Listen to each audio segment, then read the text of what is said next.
여러분 안녕하세요. 네, 오늘 창세기 19장, 20장 공부하도록 하겠습니다.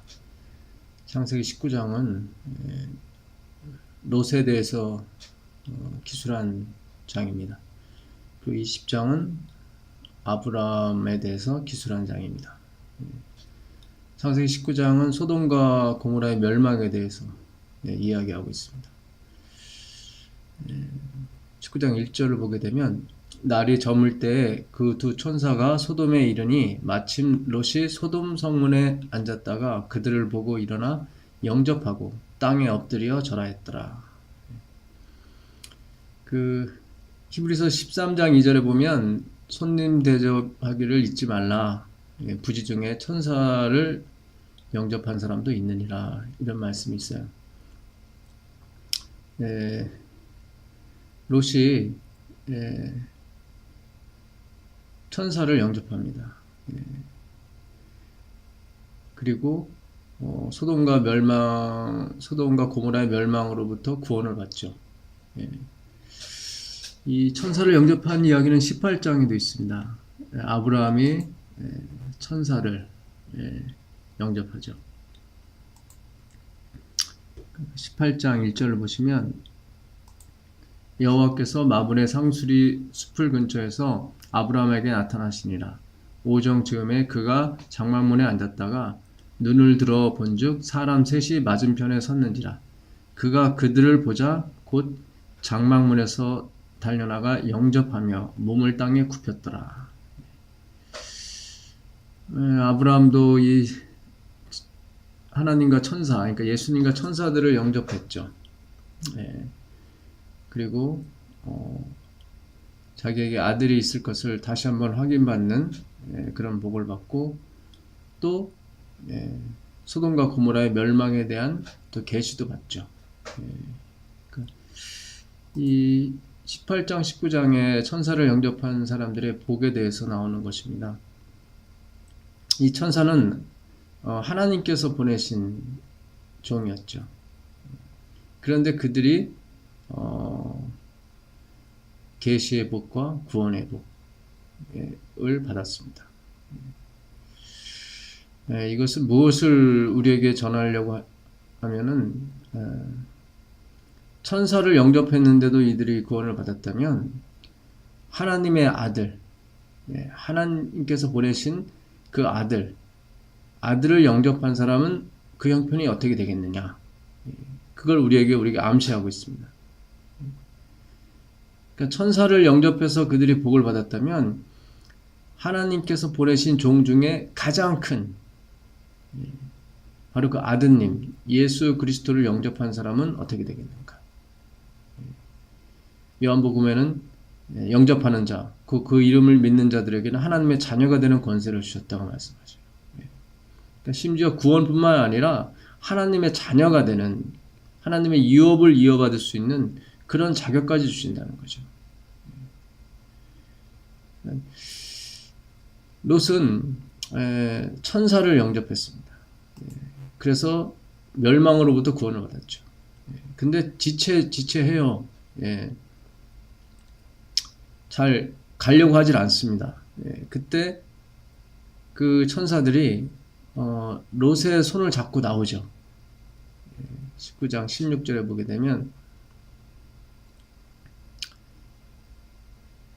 그러나 롯이 지체함에 그 사람들이 롯의 손과 그 아내의 손과 두 딸의 손을 잡아 인도하여 성 밖에 두니 여호와께서 그에게 인자를 더하심이었더라.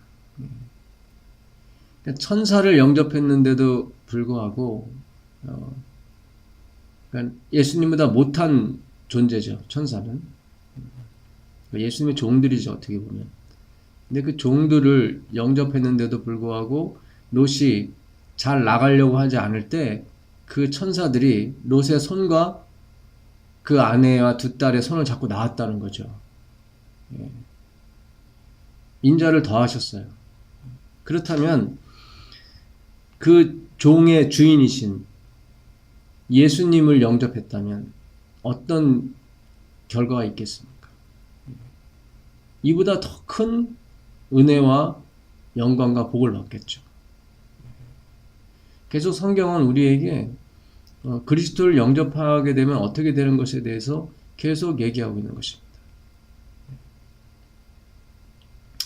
요즘 인터넷이나 뭐 SNS 문자를 통해서 일요일 연령이 뭐 내렸다, 어느 나라에서 내렸다, 이제 우리 도망가야 된다,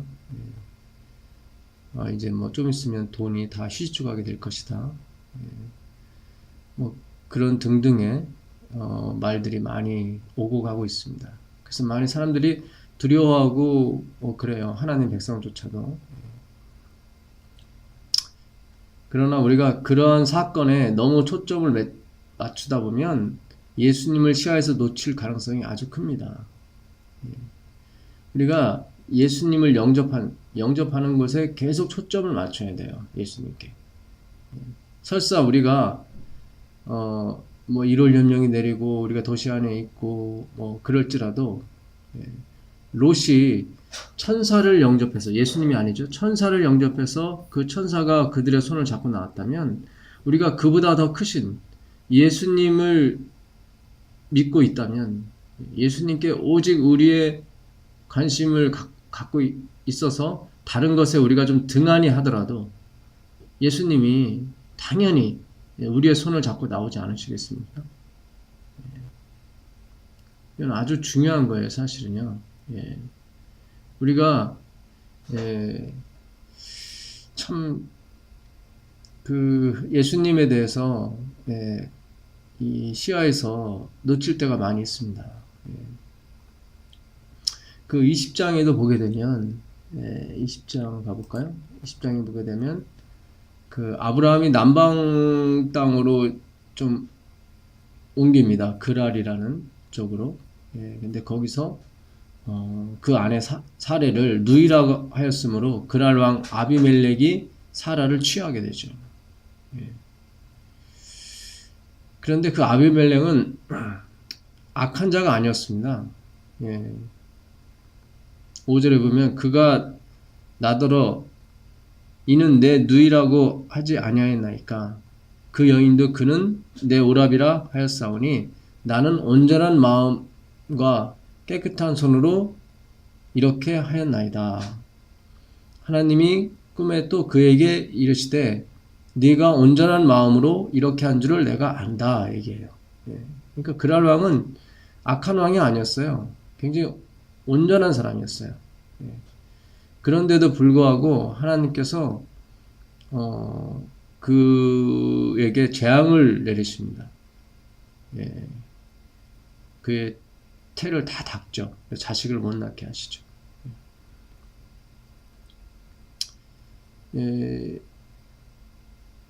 오히려 아브라함과 사라가 그 왕을 속인 거죠. 그럼에도 불구하고 하나님이 아브라함의 편을 드십니다. 아비멜렉이 온전히 행했을지라도 그 온전히 그 하나님의 약속을 거스르지 못한다는 거죠. 하나님의 약속은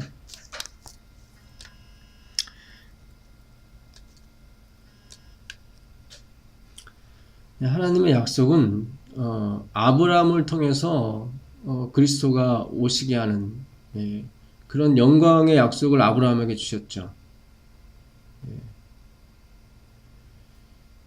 그 약속을 온전한 사람일지라도 그것을 거스릴 수가 없다는 겁니다. 그 예수 그리스도에 대한 약속이 가장 크다는 거죠. 그러니까 우리가 온전하게 행동하고 온전한 마음으로 산다 할지라도 그것이 그리스도를 받아들이지 않는 그런 원인이 된다면 하나님은 그것도 받아주지 않으신다는 거죠. 굉장히 중요한 말씀이에요, 사실은. 우리가 결국 아브라함은 이 일을 통해서도 또 은혜를 받지 하나님께 그랄왕으로 더 많은 또 재물을 얻고 그 땅 어디든지 거할 수 있는 또 자격을 얻습니다. 또 하나님께서 아브라함에게 선지자라고 말씀하시죠. 하나님이 아브라함에게 약속하신 것이 너를 축복하는 자를 내가 축복하겠다라고 말씀하신 대로 그대로 하세요.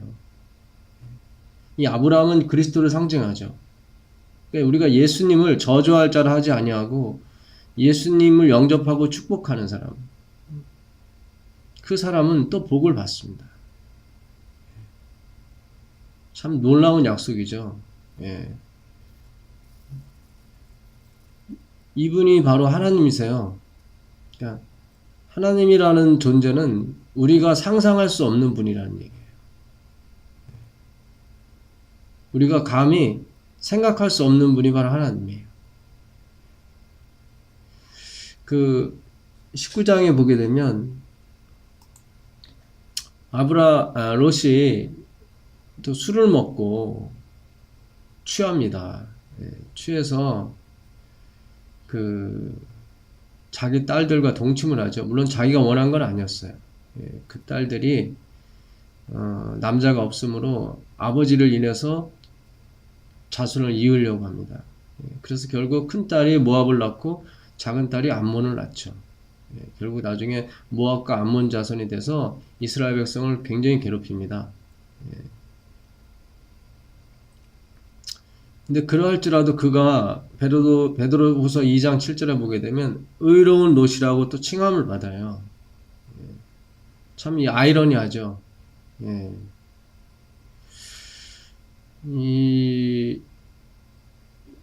이런 일련의 사건들을 봤을 때, 이 아브라함과 롯이 의롭게 된 원인에 대해서 우리는 생각해 보지 않을 수 없습니다, 사실은. 롯은 그 무법한 자의 행실을 보고 굉장히 괴로워했던 사람이었어요. 그리고 그 천사들과 상관하려고 했던 사람들에게도 너희가 하는 것은 이게 악한 일이다 라고 말한 것을 보면 그 마음에 하나님의 율법도 간직했던 사람이었어요.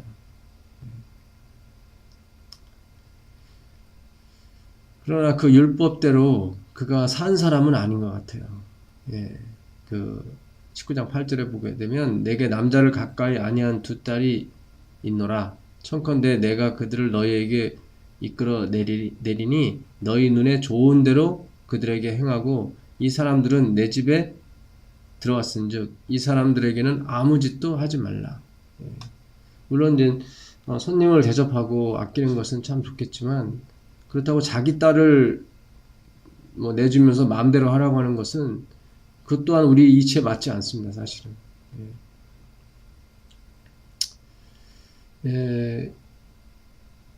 어쨌든 이 롯과 이 아브라함은 구원을 받습니다. 구원을 받는데 참 그들의 그 의라고 하는 것은 우리가 봤을 때 그 의가 그들로부터 비롯된 것은 아닌 것을 우리가 다시 한번 이 19장, 20장을 통해서 알 수 있는 것 같아요. 그리고 롯이 구원을 받은 것도 이 아브라함을 생각해서 하나님이 롯을 구원하셨다고 29절에 그렇게 말씀하십니다. 29절에 보게 되면 19장 29절이요.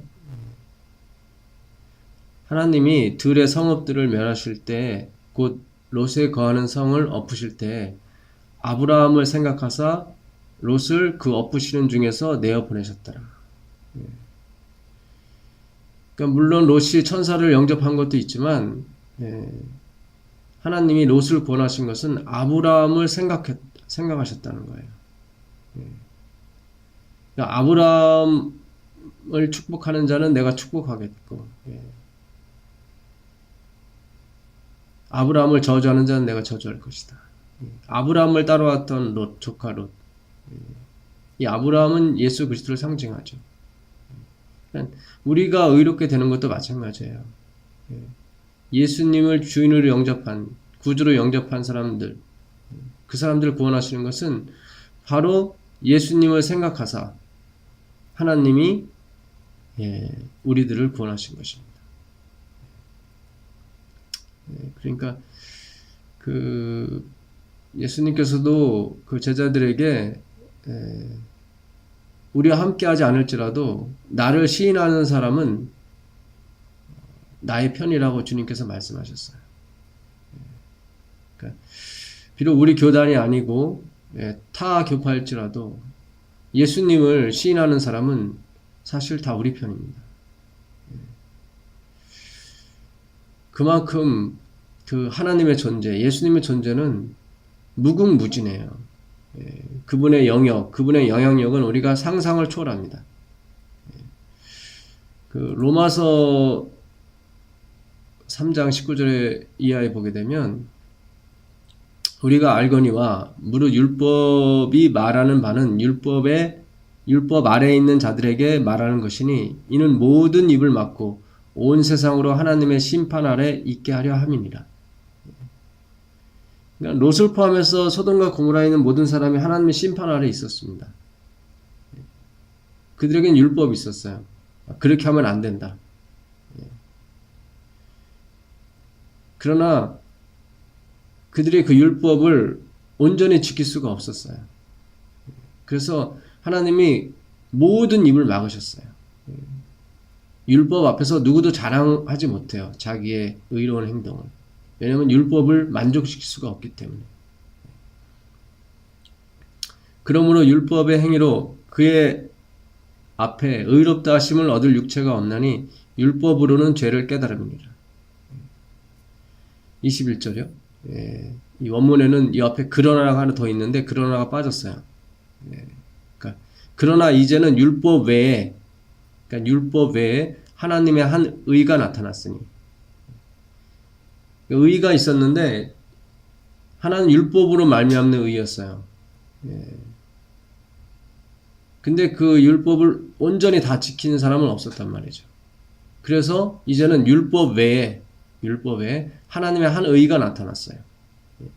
그런 그리스도의 죽음을 믿는 자들이죠. 하나님의 죽음을 믿는 자들. 그 예수님을 믿음으로 말미암는 의가 나타났어요. 율법과 선지자들에게 증거를 받은 것이라. 그러니까 율법과 선지자는 다 그리스도를 지적하고 있다는 거죠. 가리키고 있다는 거예요. 곧 예수 그리스도를 믿음으로 말미암아 모든 믿는 자들에게 미치는 하나님의 의인이 차별이 없느니라. 차별이 없어요. 아브라함이 됐건 조카가 됐건 누가 됐건 그 예수 그리스도를 믿는 믿음으로 말미암아 모든 믿는 자들에게 주시는 의예요. 모든 사람이 죄를 범하였음에 하나님의 영광에 이르지 못하더니. 이 모든 사람 안에 아브라함도 들어가 있습니다. 20장에 아브라함과 사레가 거짓말을 했죠. 롯 또한 여기에 들어간 사람입니다. 그는 술을 마시고 모압과 암몬의 아비가 된 사람이에요. 그리스도 예수 안에 있는 구속으로 말미암아 하나님의 은혜로 값없이 의롭다 하심을 얻은 자 되었느니라. 아브라함과 롯은 그리스도 예수 안에 있는 구원으로 말미암아 하나님의 은혜를 값없이 받은 사람입니다. 값없이 의롭다 하심을 얻은 자.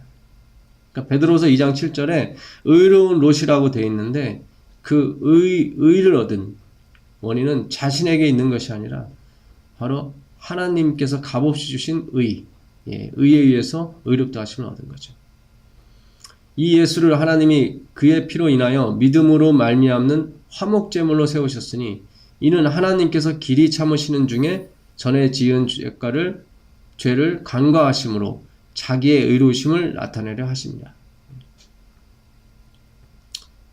하나님께서 예수를 그의 피로 인하여 믿음으로 말미암는 화목제물로 세우셨대요. 이는 하나님께서 길이 참으시는 중에, 그러니까 롯도 소돔과 고모라 땅에 있었죠. 사실 롯도 멸망한 줄 알면서도 잘 나오려고 하지 않았어요. 왜냐하면 거기에 자신의 모든 재산과 모든 가업이 있었거든요. 그것을 버리기가 쉽지 않았다는 거죠. 그러나 하나님께서 길이 참으셨어요. 길이 참으시는 중에 전에 지은 죄가를 다 간과하셨어요. 이것은 자기의 의로우심을 나타내려 하심이에요. 그러니까 잘한 사람에게 상을 주는 것은 그건 그분의 의로심이 아니에요. 예, 당연히 해야 되는 일이죠. 그러나 의를 받지 못하는 사람에게 의를 주시는 것은 그분의 의로우심이에요. 예. 죄인을 사하여 주는 것이 그분의 의로우심이에요. 의예요. 의. 26절 곧 이때 자기의 의로우심을 나타내사 자기도 의로우시며 또한 예수 믿는 자를 의롭다 하려 하십니다. 예. 그러니까 하나님은 자신의 의로우심을 어떻게 나타나시냐면 예, 죄인을 불쌍히 여기시고 그를 구원하심으로써 자기의 의로우심을 나타내시는 거예요. 예수님께서 십자가에서 돌아가셨는데 아무도 그를 믿지 않는다면 그분의 의로우심이 나타나지 않는 거죠. 누군가는 구원해야겠죠. 그래야 그분의 희생이 대가를 치른 사람에 의해서 의로우심을 받으시는 거죠. 우리의 구원이 취소될 수 없는 이유가 바로 여기에 있습니다.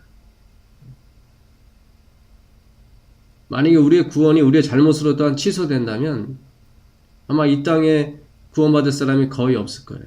그렇게 되면 예수님의 그 죽음도 그냥 결과 없는 희생에 불과한 거예요. 하나님은 결코 그러시지 않으시죠. 반드시 자기가 불러낸 아브라함, 또 아브라함이 축복한 롯, 그를 구원하십니다. 그래야 그분의 의로우심이 나타나게 되거든요. 만약에 아브라함과 롯을 구원하지 못했다면 그분의 의로우심이 나타나질 않는 거예요. 그러니까 이것은 아브라함과 롯이 구원을 받은 것은 물론 그들이 불쌍한 것도 있겠지만 첫째는 하나님 당신 자신의 의로우심이 나타나야 되거든요. 하나님 당신의 의가 원인이 돼야 되기 때문에 그래서 그들을 구원하셔야 되는 거예요.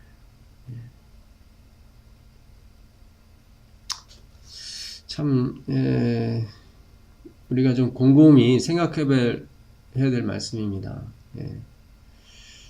예수 믿는 자를 의롭다 하려 하십니다. 자기도 의로우시며 또한 예수 믿는 자를 의롭다 하려 하십니다. 이 구원이라고 하는 문제는 참 우리에게 깊은 성찰과 사고를 요합니다. 사실은 단순히 그냥 나는 구원받았다 그냥 그걸로 끝나는 것이 아니라 왜 내가 구원을 받았을까? 왜 하나님은 나를 구원하셨을까에 대한 성찰과 이 생각이 필요해요. 사고가 필요해요.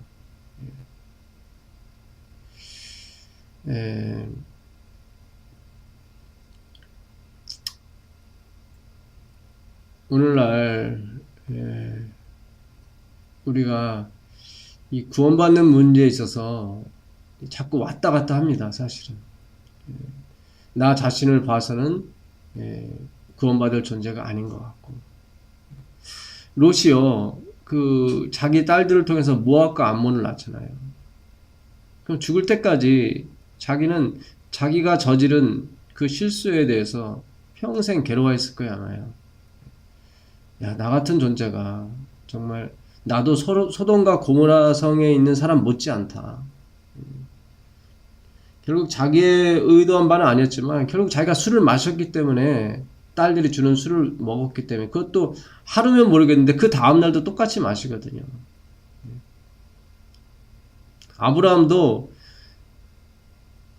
그 12장 창세기 12장에서 바로에게 한번 자기 아내를 누이라고 속였거든요.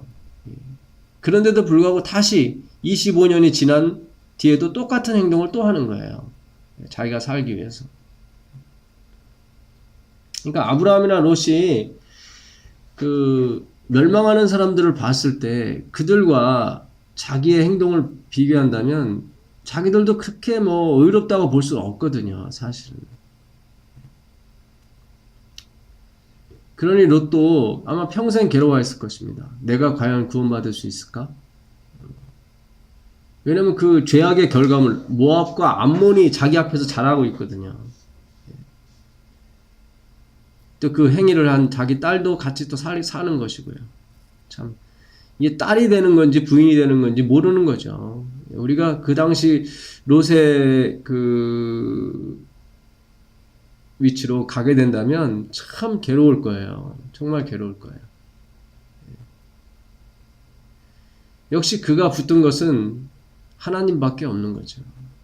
하나님이 아니고서야 나를 구원할 사람이 누가 있겠는가? 라는 생각을 아마 롯도 많이 했을 것입니다. 예. 우리가 신앙을 하면서 이 우리 자신의 구원에 대해서 곰곰이 생각해 봐야 돼요. 예. 정말 하나님이 아니고서는 우리를 어떻게 구원할 사람이 없어요. 나 자신을 비롯해서 나의 선생님, 나의 부모라 할지라도 구원이 불가능한 거예요. 자기가 한 행위들이 있고 그 결과물들이 계속 자라고 있기 때문에. 근데 하나님께서 확신을 주셨는데 당신의 죽으심으로써 확신을 주셨다는 거죠. 이보다 더 큰 확신은 없거든요, 사실. 아브라함에게도 내가 약속을 지키지 않으면 이 쪼갠 고기와 같이 될 것이다 라고 창세기 15장에 말씀하시거든요. 그러니까 죽음으로써 맹세를 확인하신 거예요. 너를 구원하고 말겠다. 하나님이 말씀으로 빛을 만물을 다 지으셨어요. 큰 수고는 아니죠, 사실. 말로만 하는 거니까. 예수님이 나사로를 살리셨습니다. 죽은 나사로를. 그거는 말씀보다는 조금 더 큰 노력이 필요했다고 볼 수도 있겠죠. 예를 들어서 우리가 죽을 힘을 다해서 하나님께서 나사로를 살렸어요. 그러니까 빛이 있으라 했던 말씀은 좀 쉬운 거였고 나사로를 살린 것은 죽을 힘을 다해서 살린 거였어요. 그러니까 그 나사로를 살린 것이 더 큰 일이었죠. 그만큼 힘이 많이 들어가신 거예요. 그렇다면 그분이 죽었어요. 그러니까 어떤 목표를 위해서 죽었다는 거죠. 뭘 이루기 위해서. 그러니까 나사로는 죽을 힘을 다해서 살렸어요. 근데 그가 영생에 들어가지 못하고 또다시 죽었단 말이죠. 근데 이번에는 죽을 힘이 아니라 진짜 죽으셨어요. 근데 그분이 죽은 것은 자신의 죄 때문에 죽은 게 아니에요. 히브리서에 보게 되면 그는 죄를 알지도 못하는 분이에요. 짓지도 않았고 죄 자체를 알지도 못하신 분이에요. 히브리서 4장 마지막 절에 보게 되면 그 말씀이 나옵니다.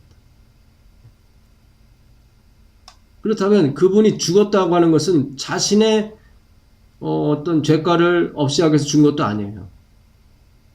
어떤 목표를 향해서 죽으셨다는 거죠. 목적을 이루기 위해서. 그러니까 죽기 전에 했던 행동들은 빛을 만드셨어요. 말로만 빛을 만들었어요. 하늘도 만드시고, 온갖 모든 것을 다 말씀으로 만드셨어요. 근데 나사로는 그보다 더 힘을 쓰셔서 살리셨어요. 죽은 걸 살리셨어요. 강도가 좀 센 거죠. 그렇다면 그분이 자신을 위해서가 아니라 무언가 목적을 이루기 위해서 죽으셨단 말이죠. 그러니까 가볍게 말씀하시는 것도 뭔가 이루어졌단 말이죠. 근데 그분이 죽음으로써 이룬 것은 뭘까요? 이게 바로 우리의 숙제예요. 하나님이 죽으심으로써 이루려고 했던 것이 무엇인가?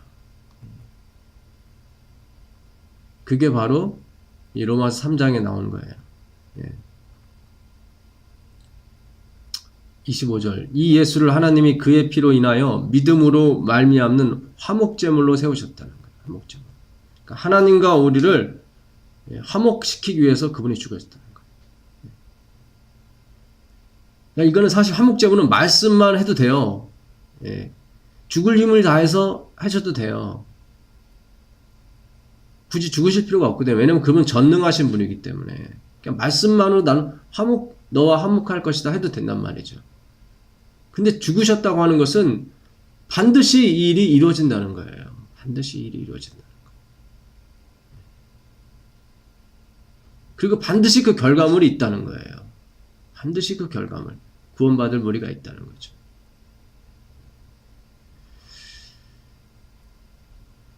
이게 참 놀라운 일입니다. 그분이 십자가에서 죽으신 일은 정말로 놀라운 일이에요. 우리가 결코 잊어버리지 말아야 될 것이 있다면 그분의 죽으심이에요. 일요일 협령도 잊어버려도 됩니다. 경제 공황이 오는 거 그것도 잊어버려도 돼요. 대비하지 않으셔도 돼요. 때가 되면 하나님께서 지체하는 우리를 손을 잡고 나오세요. 천사를 영접한 사람도 그랬는데 그 천사의 주인을 영접한 사람은 어떻게 하겠어요? 업고 나오시겠죠. 손을 잡는 게 아니라. 너무 안 나오려고 하게 되면 마취를 시켜서라도 데리고 나오시겠죠. 왜냐면 그 주인을 영접한 사람이기 때문에. 그 종을 영접한 사람도 이렇게 소돔과 고모라에서 손을 끌고 나왔는데 롯뿐만이 아니라 그 19장에 보게 되면 그 천사들이 너에게 속한 자는 다 불러 모으라고 그래요. 근데 그 사위 될 사람들은 농담으로 여겼다고 그랬죠. 롯의 말을. 그러니까 평상시에 롯이 그 사위들한테 신뢰를 많이 주지 못했던 것 같아요. 그 장인 될 사람의 말을 믿지 않은 것. 역시 그가 율법 앞에서 자랑할 수 없는, 물론 무법한 행실을 보고 그가 가슴 아파했지만 본인조차도 그들과 방불한 그런 위치에 있는 사람이었다고 볼 수 있는 거죠. 그렇지만 천사를 영접했기 때문에 그가 천사의 손에 의해서 구원을 받았다는 거예요. 그 천사의 주인을 영접한 사람은 어떻게 되겠습니까? 근데 그 주인이 죽으셨단 말이죠. 약속을 이행하기 위해서. 말씀으로도 해도 되는데, 내가 널 구원하겠다 말씀으로 해도 되는데, 그냥 죽을 힘을 다해서 해도 되는데 죽으셨단 말이죠. 이보다 더 큰 확신은 없는 거예요. 이보다 더 큰 주님의 행동은 없는 거예요. 이것이 바로 하나님이에요. 이분이 바로 하나님이에요. 참 오늘 우리가 창세기 18장부터 아브라함이 천사를 영접하고 19장에 또 롯이 천사를 영접하고 이것이 주는 우리의 메시지가 있는 것입니다. 천사를 영접해도 이렇게 구원을 받고 복을 받는데 예수님을 영접한 사람은 어떻게 되겠습니까? 그리고 그분이 죽으셨다는 거죠. 그 약속을 이루기 위해서. 죽으실 필요도 없는데 사실은. 왜냐하면 전능하신 분이기 때문에. 그러나 자기의 의로우심을 확실하게 하기 위해서, 그리고 우리에게 단순한 삶이 아니라 70년, 80년 삶이 아니라 영생을 주시기 위해서 죽으셨다는 거죠. 오늘 우리가 이 하나님의 이 놀라운 의로운 행위에 대해서 다시 한번 생각하는 기회가 됐으면 좋겠습니다. 정말 그분이 말씀만으로 해도 되는데 왜 죽으셨을까? 말씀만 해도 되는데, 죽을 힘을 다해서 우리 구원해도 되는데 왜 죽으셨을까? 영원히 변치 않는 구원이죠. 죽으셨기 때문에. 취소될 수 없는 구원이에요. 죽으셨기 때문에. 죽음 이상은 없는 거예요. 너희가 온 천하를 얻고도 제 몫을 잃으면 무슨 소용이 있겠냐고 예수님께서 말씀하셨죠. 온 천하보다도 귀한 것이 목숨 아닙니까? 영생보다도 귀한 것이 목숨이에요. 사실 하나님의 목숨이요. 근데 하나님이 그 목숨을 버리셨다는 거죠. 이것만큼 우리에게 영생을 확실하게 약속하시는 것은 없습니다. 천사가 아니라 여러분 예수님을 영접하십시오. 예수님께 오로지 초점을 맞추고 사세요. 예수님의 죽음에 초점을 맞추고 사세요. 그 이상은 없다는 것. 그 이상의 복은 없는 거예요. 하나님이 죽으신 것 외에 복은 없어요. 모든 복은 다 거기에 딸려 있는 거예요.